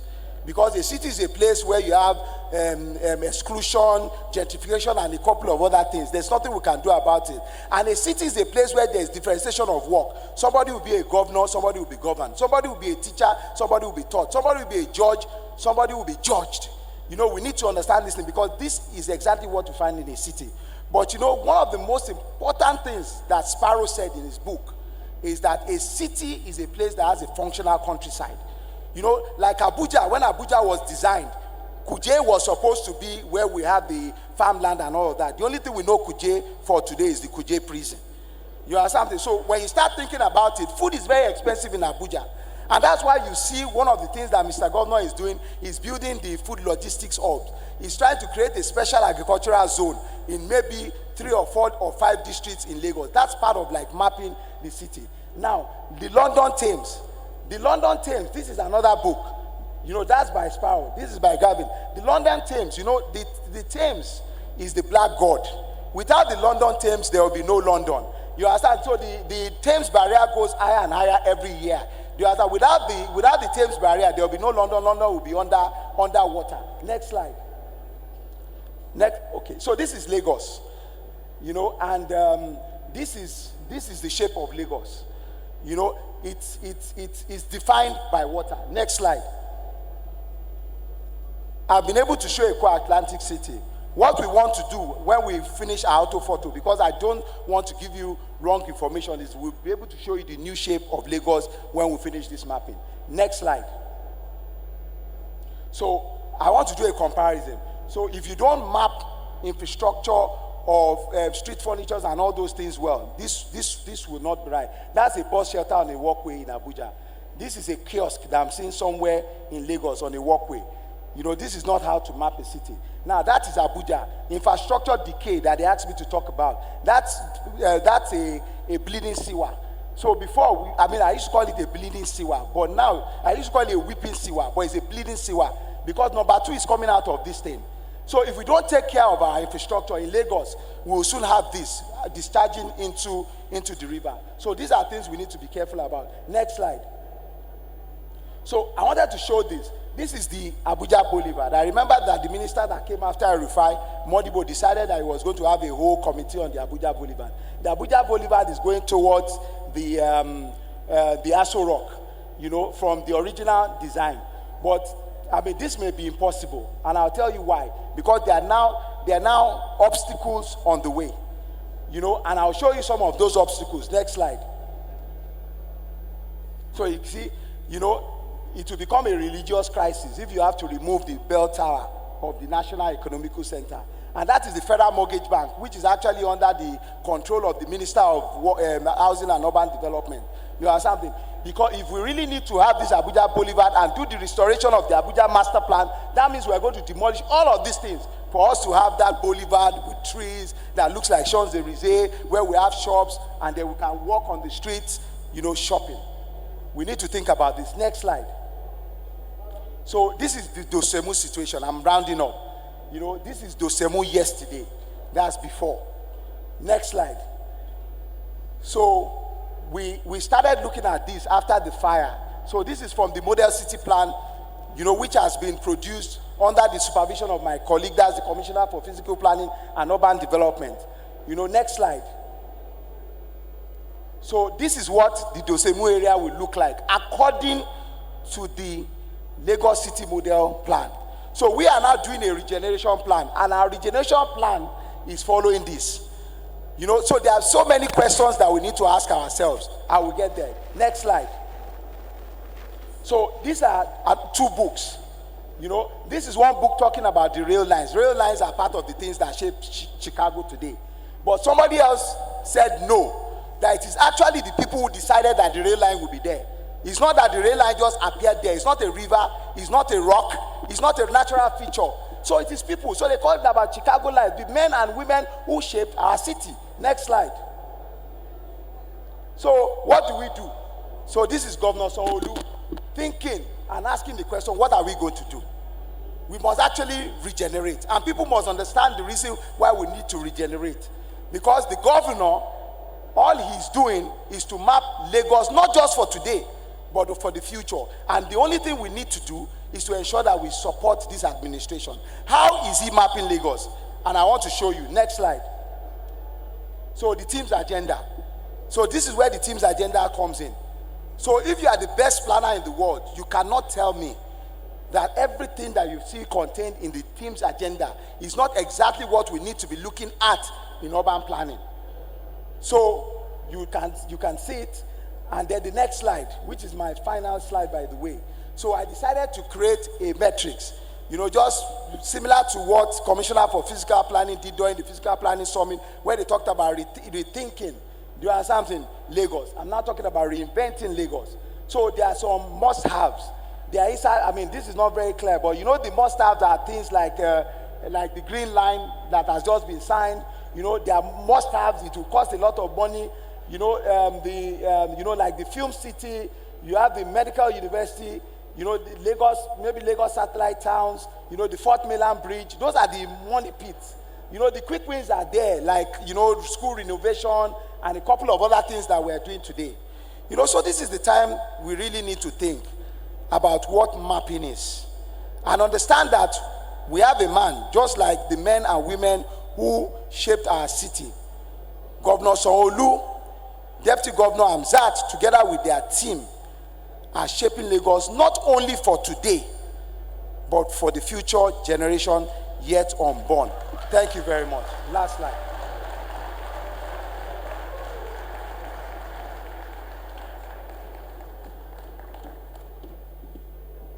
Thank you very much, Dr. Jide, for building that foundation. I'm just going to quickly touch on three things. I'll stand on existing protocol, Mr. Governor, if you permit me, and Mr. Deputy Governor. Now, what has happened with Lagos? I have a 75-page slide, and I don't think it makes sense to go through it in 10 minutes, so I won't bother. I'll just speak on three things: smart transportation, smart waste management, and smart urban planning, based on what and the foundation that Dr. Jide has built. Now, doing the orthophoto and doing the mapping of Lagos is a major, massive step towards these three things. And I'm going to try and give as much example as possible. So when you talk about smart transportation, just imagine what is already happening, I think, with the carry payment system where you can use your card. Okay, imagine if that transcends to some sort of multimodal transportation system. So which means that whether you are taking the Lagos transport system, or you're taking Uber, or you're taking Bolt, or you're taking the Blue Rail, you have a single payment system that is integrated for every citizen in Lagos State. And what happens with mapping, okay, in terms of smart transportation, is that this helps everybody. And the social impacts are too numerous to get into. Maybe when we have times for questions, I'll get to that place. Now, let me move over quickly to smart waste management. I mean, we saw the huge heap where the governor was thinking, what am I going to do with this? Now, when you talk about smart waste management, today we collect waste maybe on routine basis. But with smart waste management, what happens is that you can actually, with the digital infrastructure, and again, this is where the orthophoto and the mapping that is being done comes into play. Imagine where you have IoT sensors, okay, and you have a digital infrastructure such that when a bin is filling up, that is the only time the truck needs to leave. So the truck doesn't need to drive over everywhere where you have issues about carbon emissions, you have issues about consumption of fuel and all of that. So that's just one component, okay, with smart waste management. You can also just have decomposition of those wastes in different places where government is able to provide some sort of incentives for people just based on how they are managing the waste. So whether you are recycling, whether you are talking about plastic, you are talking about paper, you are talking about bottles, you have a smart waste system that this mapping enables us. What it just means is that for every street or for every community within the Lagos metropolis, you can actually determine when waste is being collected. Okay, and when you come to issue of landfill, with a smart waste management protocol, you would not need smart fill over a period of time. And then the third thing that I wanted to talk about, which is the smart urban planning. The best example to do this is looking at digital twins. Okay, I'm sure most of us understand digital twins in the room. So just take for example today, we have a digital twin of the Ikoyi Bridge. Okay, the data that is generated from a digital twin. Again, digital twin is having a virtual replica of a project or a process, or it could be anything. But what I'm saying is that if you took that Ikoyi link bridge, you will have a virtual Ikoyi link bridge where it enables you to measure footfalls. It enables you to measure the amount of cars, on that road. It enables you to measure even up to the consumption. And this is reimagining Lagos, because we are talking about a population that is today at 22 million people. And so when you look at the mix of these three things, another good example is you take the National Museum, for example. So today, I don't know how many of us have been to the National Museum, but you can actually have, through with the mapping and with the fiscal urban planning, you can actually have a digital twin of the National Museum. And what does that do for you? It means that even people in diaspora can see what's happening in the museum, and that's revenue generation. So I didn't want to waste too much time, as Jide and I have some time to take questions.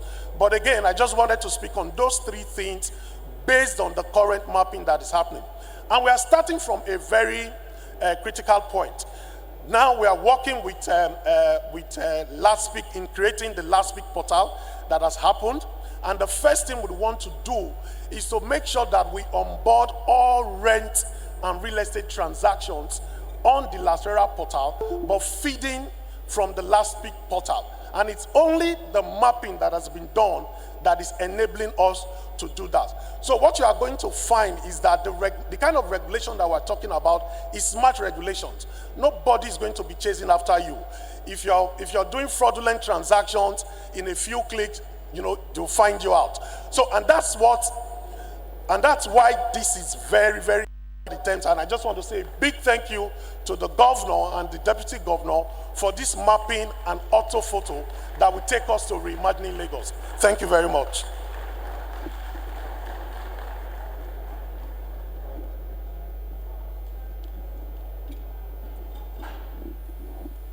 Thank you very much.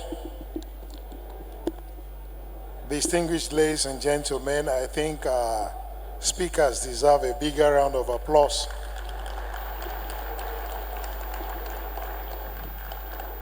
At this point, I'd like to invite Mr. Transformer, Mr. Selibu, the governor that has been doing so well in Lagos. Ladies and gentlemen, please welcome with me the governor of Lagos State, Mr. Babajide Olushola Sanwo-Olu.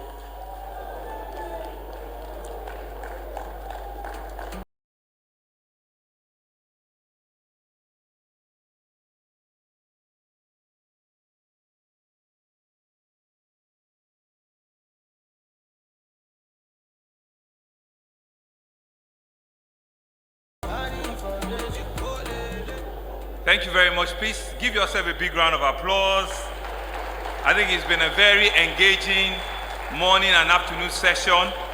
We've got great speakers, we've got great discussants, and we've activated the conversation of Lagos and Nigeria. We'll certainly take it to another level. Please be seated. Thank you very much. Thank you. Thank you very much. Mr. Deputy Governor, Dr. Kadri Obafemi Hamzat, you can see that the day is well far spent. The distinguished senator of the Federal Republic, who is also the senator in this senatorial district, Senator Wasiu Eshiloku-Sani, thank you very much. From here, we're going to commission other various road projects. You can invite your other members from the National Assembly to join you, for them to come and see how roads are being built in Lagos and to see the development that you are doing in your senatorial district. Please invite them to come along. The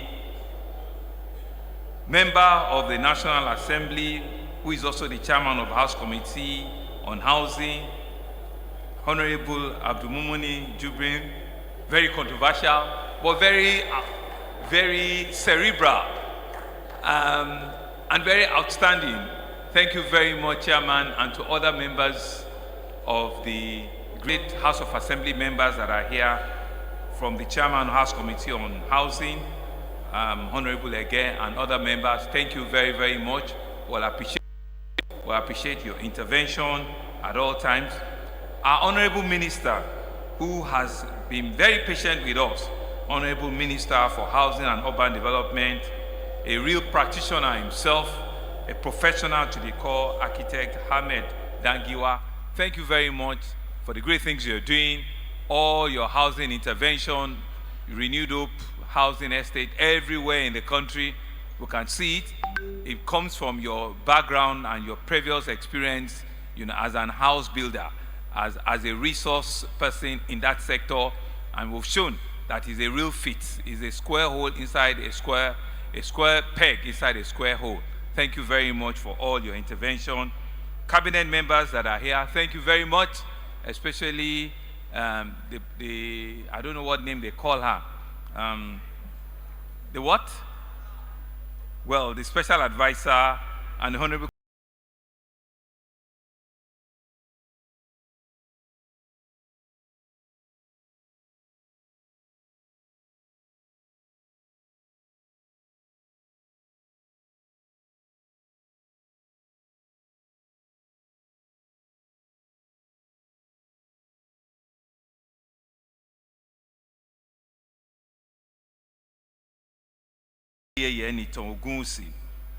the Ojaja, the second, the Oni of Ife. Thank you very much, KBSC, for continually leading the conversation of the young, dynamic population in this country.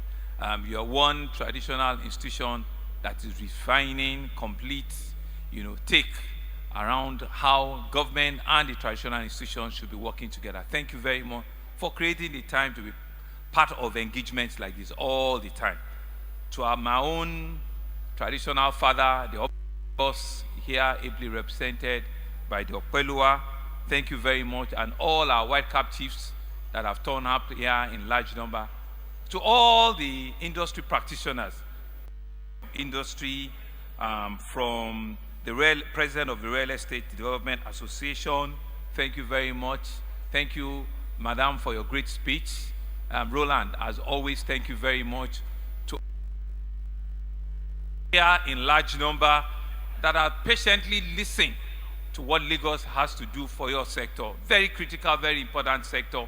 Thank you very much. You have today and tomorrow to come up with a blueprint with what will define how we continue to engage in that sector. I want to thank all of you. I want to continue to encourage you that your sector, as difficult as it is, it's very critical to also define, how social economic being, is about in our economy and in our state. Gentlemen of the press, thank you very much. Distinguished guests, top government functionaries, ladies and gentlemen. You can see that the day actually has been well spent. It's also because we also still have other activities, to pass on to Lagosians today. But I still stand here this afternoon, truly very privileged to be at this important gathering.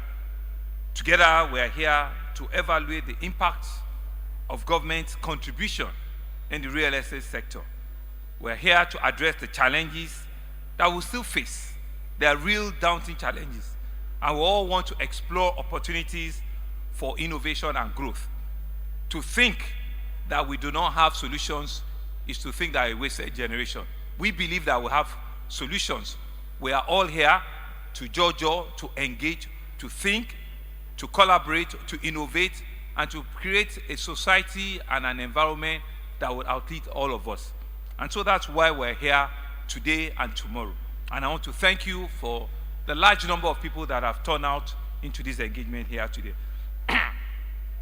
And so as we negotiate, as we navigate into an era that is marked by rapid technological advancement, shifting economic reality, and urgent environmental challenges, there's certainly a need for us to prepare ourselves for today and for the next generation.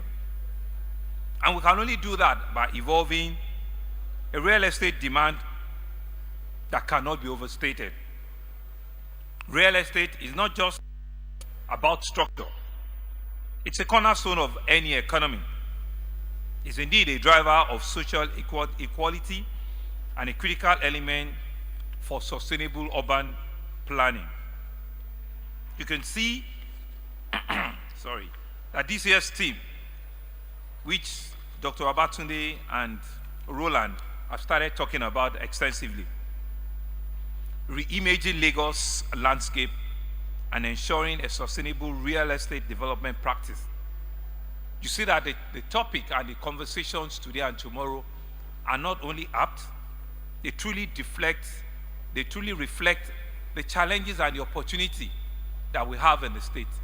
It reflects the real dynamic innovativeness and the competitiveness of Lagos, the resilience of Lagos, the can-do spirit of Lagos, and the possibilities that we all can birth when we think together, when we work together, and when we activate conversations together. We're hoping that the things that will be coming out from here by tomorrow will be the things that will further engage us in this sector for another 1 year.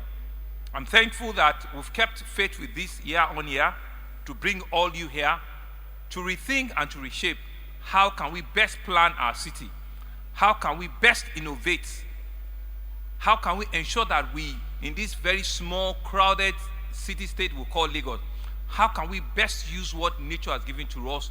We do it in a resilient and in a sustainable manner. We do it with every sense of responsibility, knowing fully well that it's not about today, it's about creating an organic growth that will ensure that the tomorrow is assured.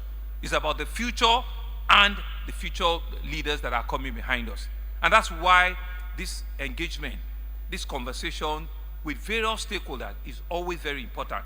Our political leaders, our traditional institutions, our civil society groups, our lawmakers, all of us are conversing together. And of course, the practitioners. All of us have a role to play. And in that semblance of having roles to play, that will engage and continue to activate our thought process. And so the challenges for us is to rethink our approaches. And I want to say that Lagos, our administration, are one of the first that will always look ourselves straight in the eyes and will accept when there are challenges, when there are problems, when we believe that the solution is not just about ourselves alone, the solution can be birthed by all of us working collaboratively together. And that's one of the values that we think we need to have in the real estate sector. Sustainability is no longer a limited environmental conversation. I think it's about creating an ecosystem that supports economic growth, that ensures there's social inclusivity, and that will ensure that it achieves an ecological balance. All of these terminologies are not just being used loosely. And I think every great speaker that have come out here this morning into the afternoon has spoken in one form or the other. From our Oni, who started by ensuring and reminding us as a young investor himself, who had seen and gone through the various challenges of how not to build or how not to ensure that you want to cut corners. And he learned his own lessons in a very difficult way, where you've done up to 9, 10 floors, and the system tells you have to bring it all down. We have to bring it all down to ensure that, he used a word, heterogeneous land, that he meets all the requirements to ensure that the buildings and the development that he's doing is not only for today, but it meets the requirements of tomorrow. Oni, thank you for your leadership, and thank you for learning that very difficult thing at a very young age. We're believing that there's lots of other practitioners here, as he has come out here to explain his own personal experience. We'll also see the need that if we follow the rules and the rules of engagement, we will certainly not have any issue around building collapse again. He did not wait for his building to collapse. He took the right decision. He brought it down himself, and he did the correct thing. And those are some of the things that we need to live here with. It's not by shorting corners. It's not by ensuring that who gets to the finish line first. It's by ensuring that we do the right thing the first time and all the time. And that's why we're here. That's the line of conversation that we're about here to engage ourselves in and to ask. So, Oni, thank you very much. I continue to respect that backlog of relationship that we've kept. And thank God that you did not take your life. God knows that you have a lot ahead of you, and is here as our Imperial Majesty. Please, he deserves a round of applause again. And of course, our White Cap Chief, Chief Bajulayi, also came up and spoke eloquently well about the place of traditional institution in Lagos. How the Oba of Lagos knows more than any other person the history of land and land administration in Lagos. How he has ensured that Eko Oba Bere, Shumo Eko can be a source of wealth, it can be a source of opportunity for everybody that preserves and understands what Eko truly stands for. And that's why we're here, to ensure that the strength of our diversity is in the originality and the appreciation that we can use Lagos as a real testing board to develop our country, to develop our nation into an enviable position that all of us, no matter where you come from, no matter your background, no matter your ethnicity, no matter your religion, you can strive, you can do well, and you can get to the pinnacle of whatever you choose for yourself. And that's what we're seeing in the real estate. And you've seen and you've gotten, a traditional appreciation and acknowledgement from the Bajulayi himself. Of course, my friend and my brother, the Chairman House Committee on Housing, intelligent, cerebral, Honorable Aminu Jibril, for a very long time kept to the script until when he deviated from his very well-written speech. But the point to take note of is the fact that they are willing, the National Assembly, they are willing to bring about regulations, to bring about processes, institutions that can further help develop this sector, not only in Lagos, not only in Kano that you have said, but almost in every part of the country. And we believe that it's important that they are here to also listen to you as practitioners, as professionals. The only thing I didn't agree with him is the fact that, the history of planning and town planning dates back from Kano before he got into Lagos. And to tell the story, the colony of Lagos has been in existence before the amalgamation of the Northern and Southern Protectorate of Nigeria. I'm sure you know that. And so the colony of Lagos even dates back before the 1914, conscription of Nigeria. So, and that has helped us to continue to grow that. It's interesting that today we talk about the red line and the blue line. There was a tram in Lagos in the 19th century, in 1894 or so, or thereabout. There was a tram inside the Lagos Island, and it was working. A tram. And that's the kind of history that we're trying to rekindle. That's the kind of resilient, transformative city that we're trying to build. To also commend our Lagos State House of Assembly as well. They are all here in large number. And it's all because they believe in the conversation that we're having here today. They also want to live here well-reached, well-engaged, well-motivated, to understand what the executive are doing and why we need to continue to work together collaboratively. I cannot but commend the effort of also our senator representing Lagos Central, who had also given us, a food for thought on how we need to continue to collaborate ourselves. But I think the conversation this morning, more than ever before, is what the two last speakers talked about. Our special advisor on EGIS, which is on looking at the reimaging of Lagos. But he kept talking about Abuja because they didn't know that he started his planning approval, he started a planning professional life as one of the EGIS experts out of Abuja. And so he can relate very quickly with what has happened in Abuja and what we see in Lagos today. And thank you very much, Roland. Roland started this initiative with us about 5-6 years ago. And you can see when he kept talking about, smart transportation, smart waste management, and smart urban planning. Smart transportation that he talked about is what in reality is what we're currently doing already, because we have an integrated urban mass transportation system in Lagos that is working. Honorable Minister, it might interest you to know that over 5 million Cowrie card holders are in Lagos.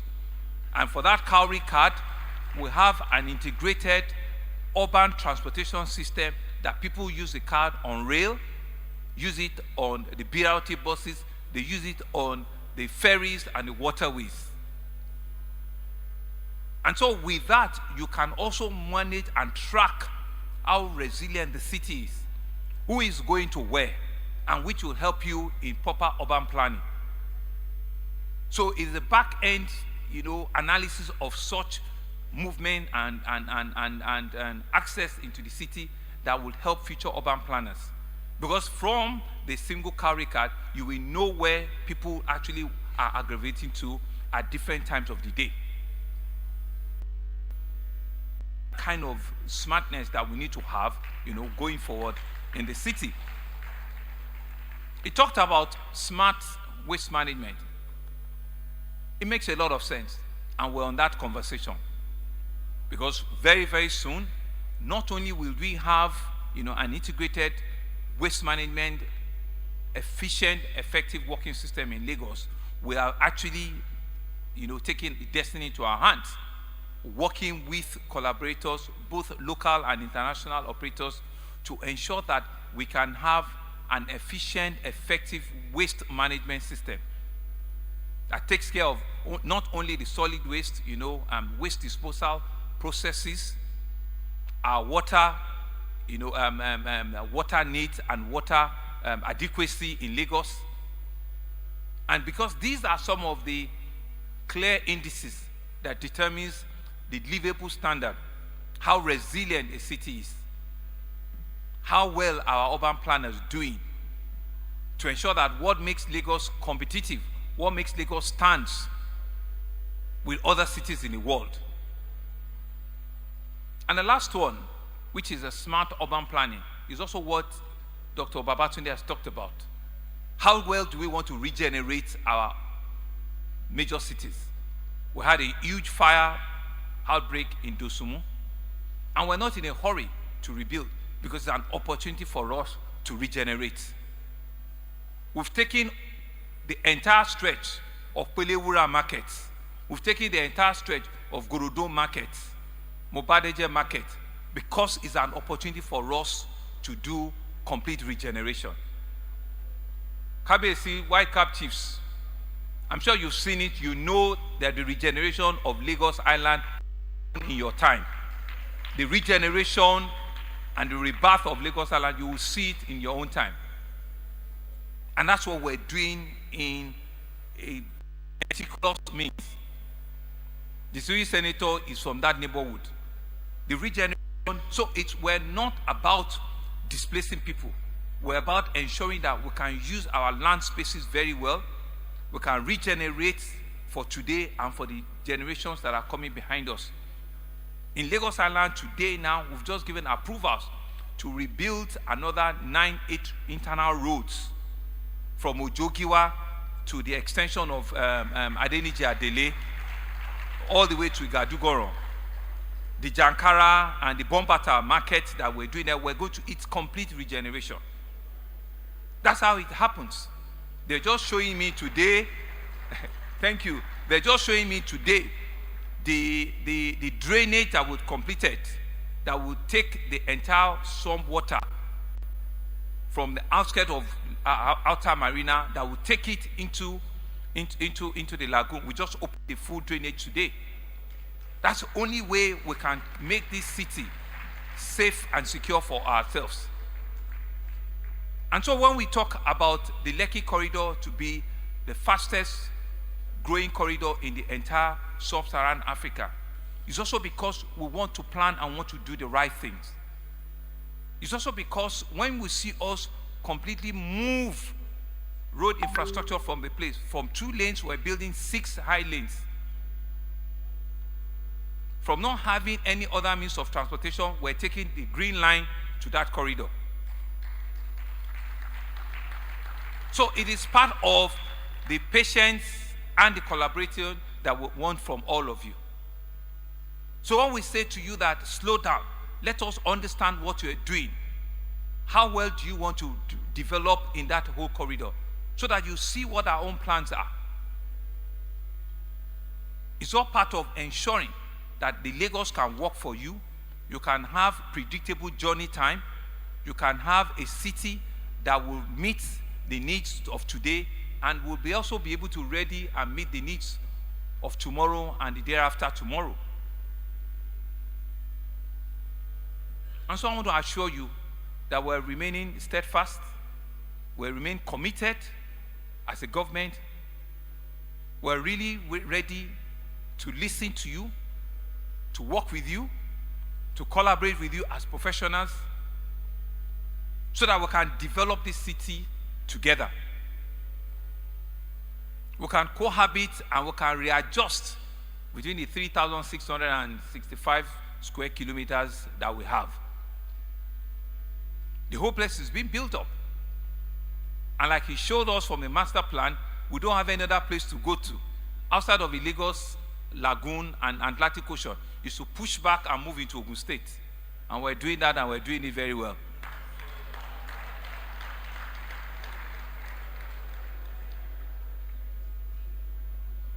So the conversations that we're taking away, is to ensure that all of you and all of the discussions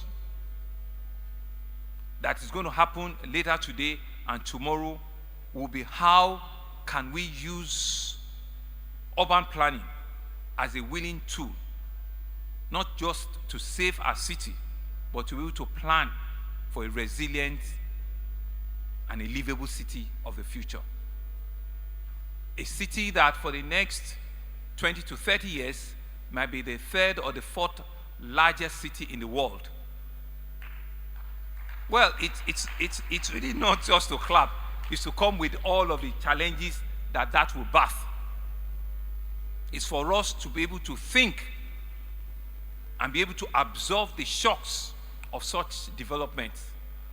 It's for us to ensure and appreciate that the climate change and our ability for adaptation and adaptable strategy is real. I can see the special advisor, SGD and climate change nodding our head. Is to ensure that we are in compliance. Is to ensure that carbon emission, carbon footprints, as much as we can reduce it to build a city of the future are part of the conversations that we're having. As much as possible, where we're ensuring that our EGIS mapping offices in Alausa or from your own comfort of office, you can see what level of development is happening in various parts of the city. And we can predict and plan ahead so that we're not just living and working around slums and blighted areas. For me, that's what I believe this whole engagement today and tomorrow should be. For me, this is what I believe this large audience and the large turnout of professionals that have come here should be taken away. For me, this is what I believe a collaborative and an engagement between the public sector and the private sector in this industry should be doing. And you can see that the array of the people that have turned out here today, it means that the public sector people are ready. From the entire leadership of our various houses in Abuja to the leadership in the state. So it's the private sector, quite frankly, that you all need to work with us and also be ready. We believe that together we can truly build a real estate system that works for everyone. We believe that together we can develop a workable ecosystem that will make Lagos not just a signature of our country, but will make it an enviable city that all of us will be proud of. And so let us go out there. Let us engage ourselves. Let us come out with solutions and with conversations that will make Lagos he truly envisioned greater African model city that we keep talking about. Thank you very much. And I wish this conference the very best, and I officially now declare it open, and I'm believing and hoping that the outcomes after tomorrow will be to improve the quality of La Serera and real estate engagement in the state. Thank you very much. Thank you very much. If you want to clap, please clap very well. Whatever we do in Lagos, we do it very well.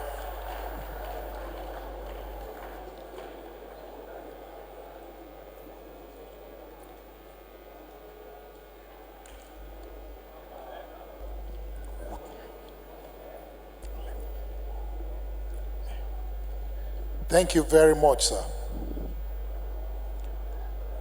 The next time I'll ask Mr. Governor to stand up will be when he's taking a view of the stands, and I'll invite the top table to please come forward first and foremost to take a group photograph. When we take the group photograph, then we'll go round. When I called Mr. Governor the transformer, someone said our electricity is not functioning. Then I reminded the person that whatever Mr. Governor touches works. So since he's Mr. Transformer, our transformers will begin to function very well. And I can assure you very soon, with the new bill signed by Mr. Governor, we'll begin to have 24 hours electricity.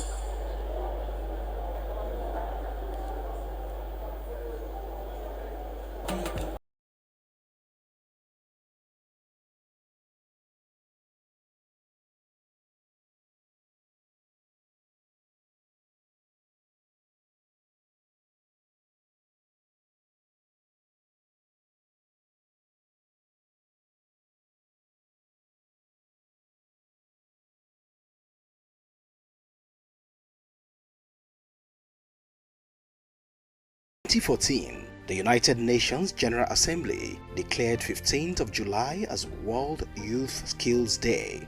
It is imperative that young people are equipped with the skills and creativity needed to shape the nation and make impact. Skills and jobs are prominent in the 2030 Agenda for Sustainable Development. Target 4.4 calls for a sustainable increase in the number of youth and adults who have relevant skills, including technical and vocational skills for employment, decent jobs and entrepreneurship. To address issues of unemployment and underemployment, the youth need to possess necessary skills to maximize their potential, achieve career goals, and have relevance in today's competitive global economy. Lagos State Government has provided an enabling environment for them to learn these skills. So all they need to do is come. And of course, I'm sure that by the time they are skilled, they will have something to do and they'll make money out of it. You know, the saying goes that devil finds work for idle hands. When they are occupied, of course, they won't become miscreants and, you know, be affecting the peace of the state. In ensuring that youth depend less on white-collar jobs, the Lagos State government, through the Ministry of Women Affairs and Poverty Alleviation,